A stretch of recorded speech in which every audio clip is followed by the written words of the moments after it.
Hello everyone, my name is Brian Fullerton, and for my behavior change project I'm working with an adult where we are teaching household chores to be completed using a behavior sequence of a task analysis and chaining.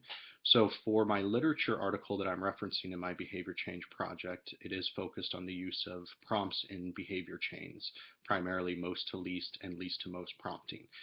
The article that I'm referencing is a comparison of most to least and least to most prompting in individuals with developmental disabilities and the acquisition of solitary play skills. This is an article by Libby, Weiss, Bancroft, and Ahern. And in this article and research, their dependent variable that they use are the steps needed in the behavior chain.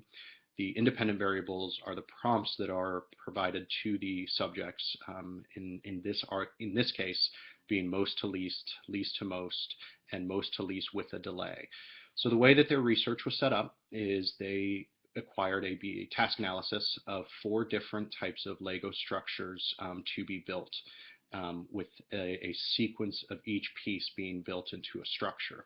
They had 6 subjects in this, and within the research, they used either most to least prompting to build the structure or least to most prompting. Inter-observer reliability agreement reliability was created with 50% of the sessions being taped, and it was calculated by total number of agreements divided by agreements and disagreements total, and it had a mean of 95% inter-observer agreement. With, throughout the sessions with the subjects, as I stated, they were either to build one Lego structure with most to least prompting or one with least to most. And then in kind of a contingent study on this, they did do most to least prompting with a 2-second delay. The results of this overall really varied amongst the 6 subjects. Some responded more to the least to most prompting, while others responded better to the most to least prompting in their ability to complete these steps independently. So overall, really the results and conclusions were not concisive amongst all individuals. It really became down to the individual's response to the prompts.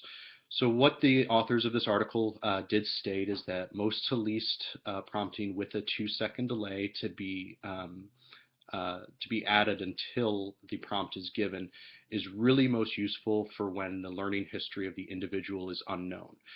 Most to least prompting and most to least with delay is also preferred for errorless teaching that could be in some ways found to impede the learning process of those individuals.